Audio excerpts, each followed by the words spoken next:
మౌన పోరాటం. నీ వంకర బుద్ధి తెలిసిన దాన్ని, నీ రాక్షస మనస్తత్వం చూసిన దాన్ని, నిన్ను పూర్తిగా చదివిన దాన్ని. నువ్వొచ్చి నా ఇంట్లో ఉంటానంటే నీ మీదొక కన్ను వేయకుండా ఉంటానా?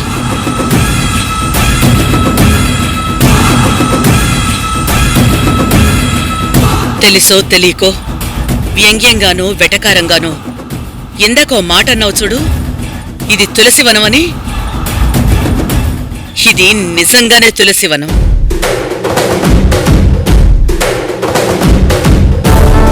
ఈ తులసివనంలోకి గంజాయి మొక్కలాగా నువ్వొచ్చావు. అలాంటప్పుడు నిన్ను ఏరిపారేయకుండా ఉంటానా?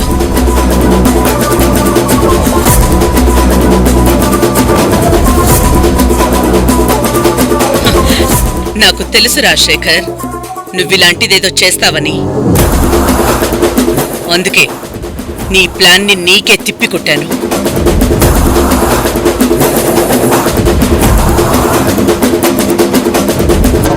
నీ సంగతి నాకు తెలీదా? తాజుపావును ఇంట్లో పెట్టుకుని నిర్లక్ష్యంగా ఉంటానని ఎలా అనుకున్నావు? ఎంతో అమాయకంగా ఉండే ఆనాటి పాతదుర్గని కాను నేను. నమ్మించి మోసం చేసి జీవితంలో మర్చిపోలేని గుణపాఠం నేర్పించావు కదా. ఈ మోసమే నాలో తెలివిని నేర్పించింది. నువ్వెన్ని మాయలు చేసినా నేనిప్పుడు కనిపెట్టగలను. ఏంటి దొర అట్టా చూస్తా ఉండారు? మీకు ఆ రోజే చెప్పాను కదా, దుర్గమ్మ తల్లి అంటే మాకు అమ్మోరి కింద లెక్క.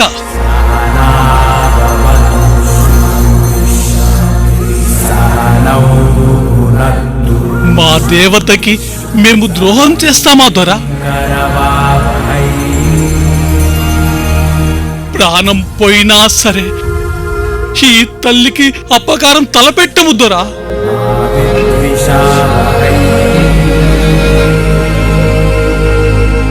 అయినా మీతో ఎందుకు చేతులు కలిపానో తెలుసా దొర? నేను కాకపోతే నువ్వు మరొకరితో ఈ పాపం చేపిస్తావు దొర. అది నా తల్లికి అపాయమే దొర. అందుకే నేనీ పని చేశాను దొర. దొర, నువ్వు నాకు ఫోన్ చేసినప్పుడే నేను దుర్గమ్మకి ఫోను చేసి విషయమంతా చెప్పేశాను దొర. అప్పుడే దుర్గమ్మ నాకు ఇలా చేయమని చెప్పేసింది దొర.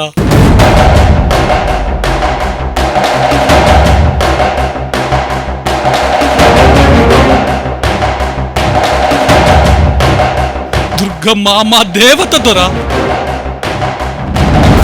ఇంకోసారి మా దేవత వైపు కన్నెత్తి చూసావంటే కాలి భస్మమైపోతావు దొర.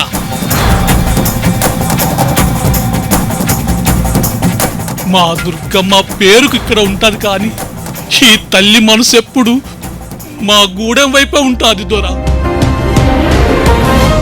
ఎప్పుడు మా భోగగుల గురించి ఆలోచిస్తూనే ఉంటది దొర. మా పిల్లల గురించి కూడా ఆలోచిస్తూ ఉంటాది. మా దుర్గమ్మ ఎప్పుడు స్వచ్ఛమైన బంగారము దొర.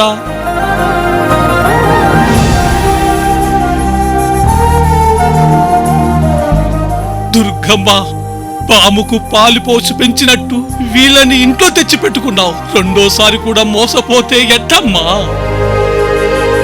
అసలు ఇలాంటోళ్ళతో పొత్తే వద్దమ్మా. ఇలాంటోళ్ళని మనుషులుగా లెక్కలేసుకోవడం మహాపాపం. ఈ దుర్మార్గుల్ని ఎంత దూరం ఉంచాలో అంతే దూరం ఉంచాలమ్మా.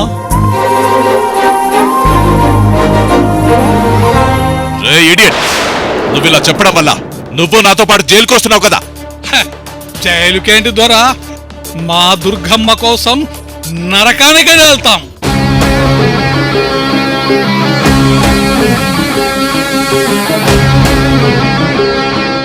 మా తల్లి కోసం అవసరమైతే ప్రాణాలైనా ఇస్తాము దొరా, ప్రాణాలైనా ఇస్తాం.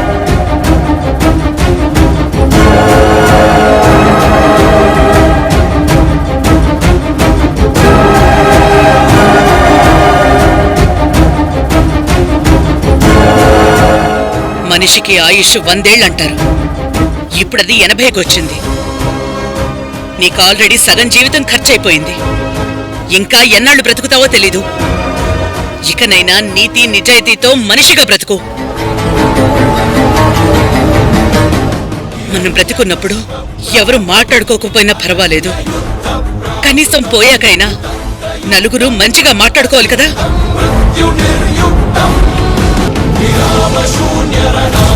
మారో వెళ్ళు.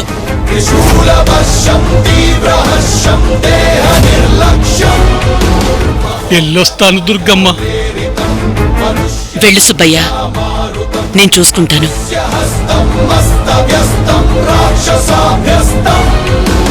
నిత్యవంచక వృక్షనాశక ప్రకృతి శత్రు ప్రాపకం అగ్ని పుష్ప మహాటవీ గణ తస్కరాగ్రణి జృంభణం కీదృశం బాలయమిదం సృజతి.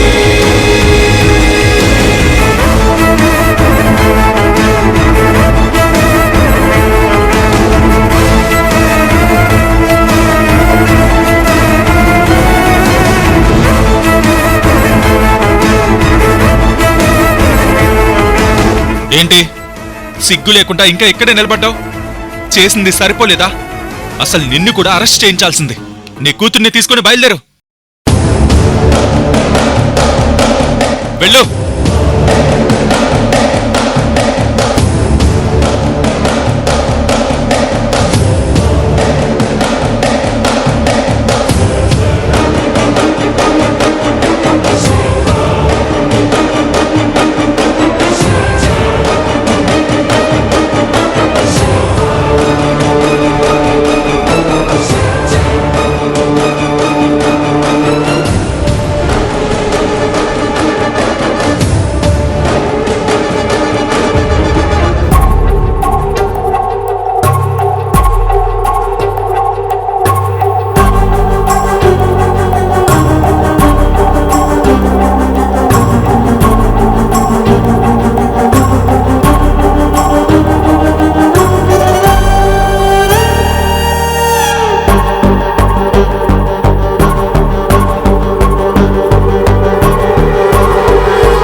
ఆగు సువర్ణ.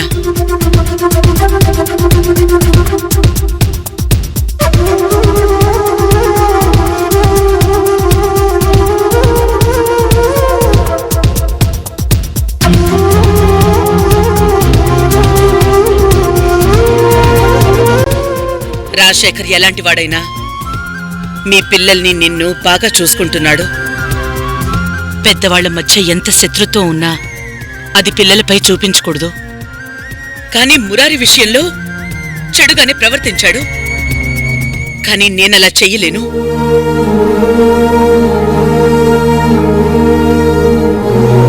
మీ మధ్య గొడవల వల్ల అమాయకురాలైన ఈ అమ్మాయికి అన్యాయం జరగకూడదు.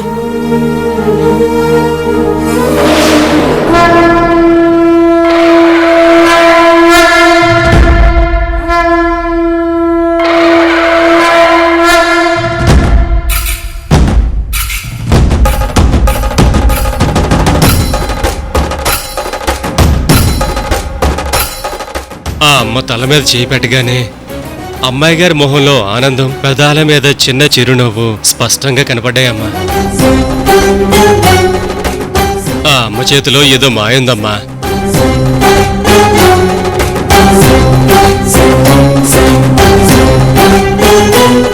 అసలే కొడుకుని పోగొట్టుకున్నావు. కూతుర్నైనా కాపాడుకోవాల్సిన బాధ్యత నీకుంది.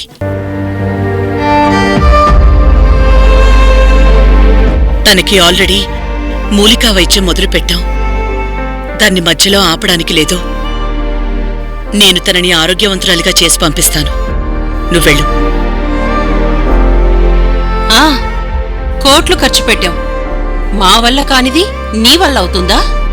ప్రతి ప్రయత్నం సక్సెస్ కాకపోవచ్చు. అలాగని ప్రయత్నించటం మానేస్తావా? తల్లిగా ఆలోచించు. ఈ వైద్యానికి కూడా ఒక అవకాశం ఇవ్వు.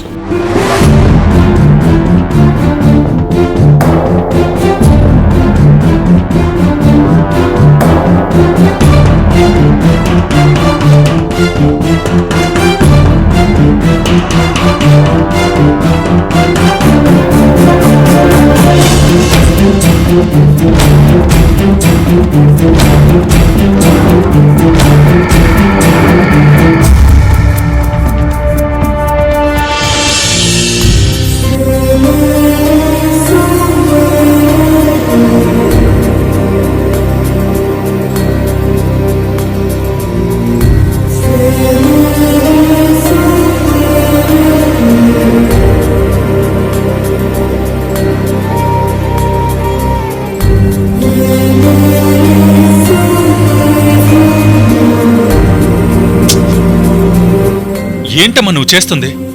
ఇది ఎలా ఉంటే మనకెందుకు? పంపించేసేయమ్మా. మన వల్ల సాయం చేయగలిగే అవకాశం ఉంటే అది స్వార్థం కోసమో శత్రుత్వం కోసమో మానేస్తే మనలో మానవత్వం చచ్చిపోయినట్టేరా. వైద్యం స్టార్ట్ చేశాను, మధ్యలో ఆపడానికి లేదు. ఏంటోనమ్మా నీ జాలి, నీ దయ, నీ మంచితనానికి అసలు హద్దే లేదు.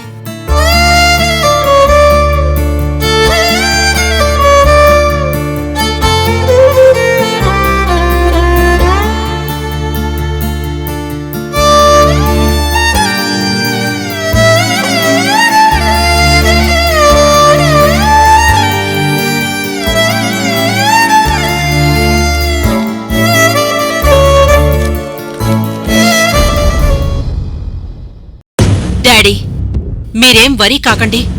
తల్లకిందులుగా తపస్సు చేసినా సరే అనుకున్నది సాధిస్తాం. రాజశేఖర్ కొడుకును తీసుకుని ఢిల్లీ వస్తాడు. అక్కడ ఏమైనా ప్రాబ్లమ్స్ ఉన్నాయమ్మా? ప్రాబ్లమ్సా? ప్రాబ్లమ్స్ లేకుండా ఎలా ఉంటాయి డాడీ? వస్తున్నాయి, ఫేస్ చేస్తున్నాం. ఏ సమస్యలు లేకుండానే మనం ఇంత పెద్దవాళ్లమయ్యామా? మీరేం టెన్షన్ పడకండి, కూల్గా ఉండండి. ఓ, అప్పుడే వచ్చేసారా? గ్రేట్. ఈ పోలీసులు మనల్ని ఎంతసేపు ఉంచగలరు సువర్ణ? ఎస్ఐతో నేను స్టేషన్కి వెళ్లేటప్పటికీ అక్కడ లోకల్ ఎంపీ నా కోసం రెడీగా ఉన్నాడు. ఏవో చిన్న చిన్న ఫార్మాలిటీస్ ఉంటాయి కదా, అందుకే 5 నిమిషాలు లేట్ అయింది. కారు పంపమని కూడా నాకు కాల్ చేయలేదు. వచ్చేటప్పుడు ఎలా వచ్చారు? ఎంపీనే ఇంటి దాకొచ్చి వదిలేసి వెళ్ళాడు. మనం ఫండ్స్ ఇస్తేనే కదా నెక్స్ట్ ఎలక్షన్ లో వాడు గెలిచేది. మీలాంటోళ్ళందరూ ఎక్కడెక్కడి నుంచో వచ్చి వైజాగ్ లో కూర్చున్నారు. ఈ సిటీని పాపం ఆ దేవుడే కాపాడాలి. అవును, నా కూతురెక్కడ? చిత్రను ఆ దుర్గ దగ్గరే వదిలేసి రావాల్సి వచ్చిందండి. ఏంటి? అమ్మాయిని అక్కడుంచడం ఏంటి? నీకేమైనా మతిపోయిందా? ఎందుకండి కంగారు పడతారు?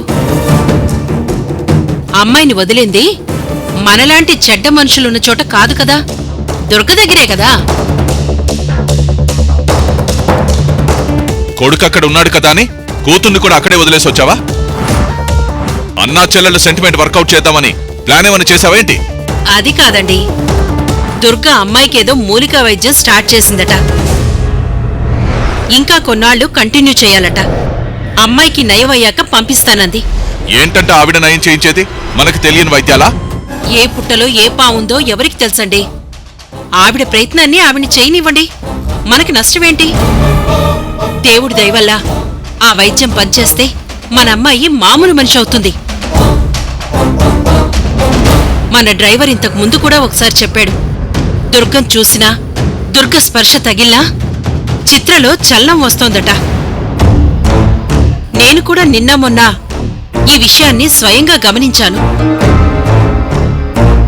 దుర్గ మన అమ్మాయికి పాలు తాగిస్తున్నప్పుడు, తల దువ్వుతున్నప్పుడు, ప్రేమగా తల నిమురుతున్నప్పుడు చిత్ర చేతివేళ్లు, కాళివేళ్లు కదలడం నేను చూశానండి. తన వేలితో దుర్గవేల్ని పట్టుకోగలిగింది.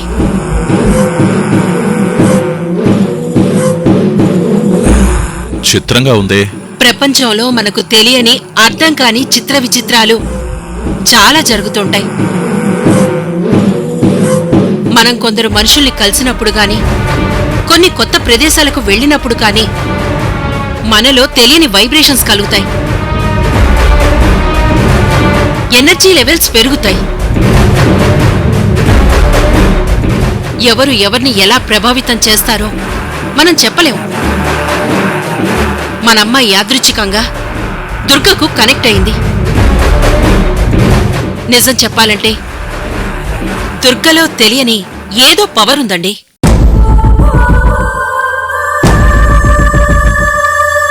నువ్వు చెప్పింది నిజమే సువర్ణ. దుర్గలో ఏదో తెలియని పవర్ ఉంది.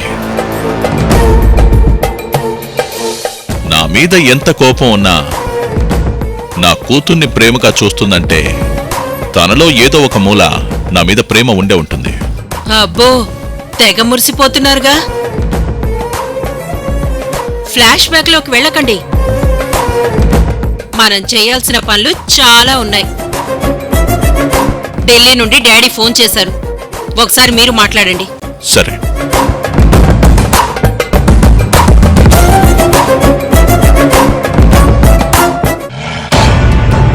అసలు ఇచ్చేస్తే అప్పు తీరిపోతుంది అనుకుంటున్నావా? వడ్డీ మీ అమ్మగారి భర్త వచ్చి తీరుస్తాడు అనుకుంటున్నావా? మాటలు మర్యాదగా రానివ్వన్నా. ఇప్పుడు నేను తప్పేం మాట్లాడాను తమ్ముడు? అమ్మగారి భర్త అని కదా నేను అన్నాను. గారు అని గౌరవవాచకం కూడా నేను వాడాను కదా. ఇంత ఎమోషన్ ఉన్నాడువి అప్పే చేయకూడదు. చేసినా చెప్పిన టైంకి అకౌంట్ క్లోజ్ చేసుకోవాలి. నా 3 లక్షలు నాకు ఇచ్చేసే. నీ కంటికి ఇంకెప్పుడు నేను కనబడను.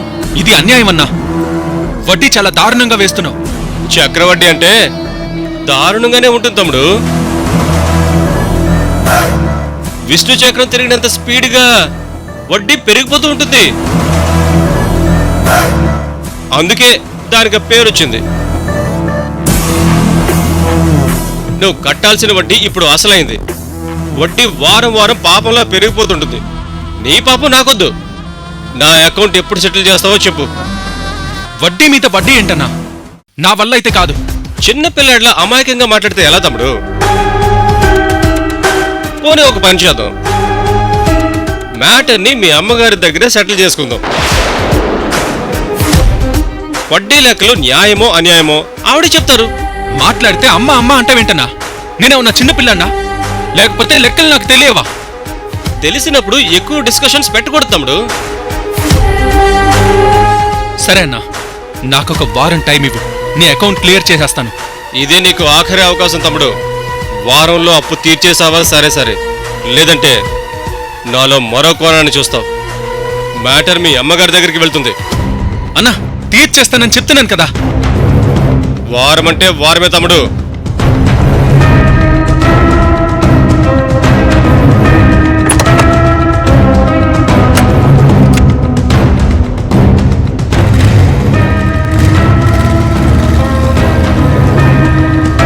సరే అన్నా.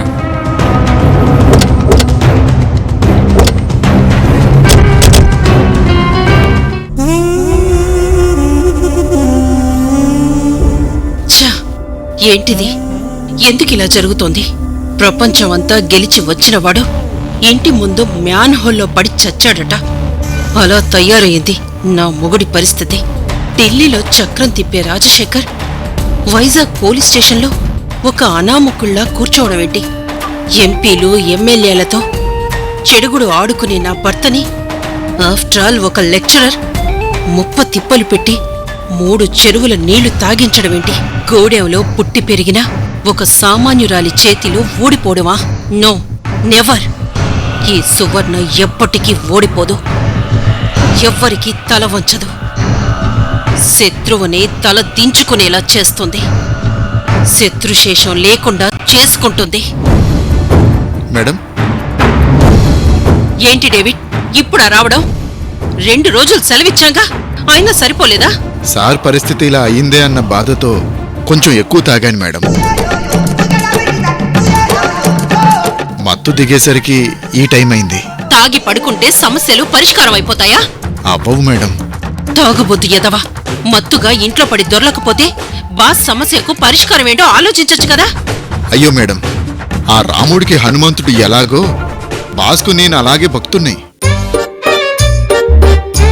దేవుడి గురించి భక్తుడు ఆలోచించకుండా ఎలా ఉంటాడు? సమస్యలొస్తే బాధపడకుండా ఎలా ఉంటాడు? మరి అంత ఆలోచించేవాడివే అయితే ఏదో ఒక దిక్కుమాలిన ఐడియా అన్న ఇచ్చి చావాలి కదరా. ఆ దుర్గ వల్ల మాకు ఎంత తలపోటుగా ఉందో నీకర్థం కావడం లేదు. చెప్పులో రాయిలా, చెవులో ఈగలా, కాలిలో ముల్లులా, కంటిలో నలుసులా తెగ ఇబ్బంది పెడుతోందిరా ఆ దుర్గ. మేడం, ఎంత పెద్ద ఏనుక్కైనా తొండంలో ఈగ దూరితే అది నరకమే కదా మేడం. మిమ్మల్ని దుర్గ ఎలా ఇబ్బంది పెడుతుందో దుర్గని అలా ఇబ్బంది పెట్టగలిగే క్యారెక్టర్ ఒకటుంది మేడం. ఆ విషయం మీకు తెలుసు. ఇంతకు ముందు మీకు చెప్పాను. పని హడావిడిలో పడి మీరు మర్చిపోయారు. అవంతి గురించేనా నువ్వు చెప్పేది? అవును మేడం. అవంతి ఏనుగులాంటి దుర్గను ఈగలా ఇబ్బంది పెట్టగలదు. తల బాదుకునేలా చేయగలదు. ఇప్పుడు మీకు ఈగతో స్నేహం చేయాల్సిన సమయం వచ్చింది మేడం. ఆఫ్టర్ ఆల్ ఈగ అనుకుంటే పనులు జరగవు. ఆఫ్టర్ ఆల్ అనుకుంటే నేను దుర్గ ఇంటికి ఎందుకు వెళ్తాను డేవిడ్? మురారిని నా ఇంటికి వారసుడిగా ఎందుకు అంగీకరిస్తాను? నాకు డబ్బు ముఖ్యం, బిజినెస్ ముఖ్యం, సమాజంలో పలుకుబడి ముఖ్యం. ఆర్థికంగా ఎదగడానికి నేను ఎంత కిందకైనా వెళ్తాను, ఎంత చిన్నవాళ్లతోనైనా స్నేహం నటిస్తాను. నాకు తెలుసు మేడం, మీరు ఏదైనా చేయగలరు, అనుకుంటే దేన్నైనా సాధించగలరు. మీరు 100% మా బాస్కు తగ్గ భార్య.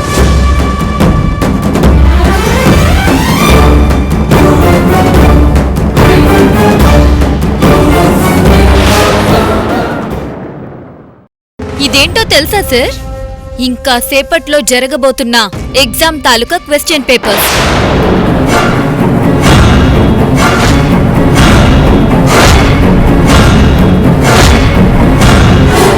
అది ఎవరిచ్చారంటే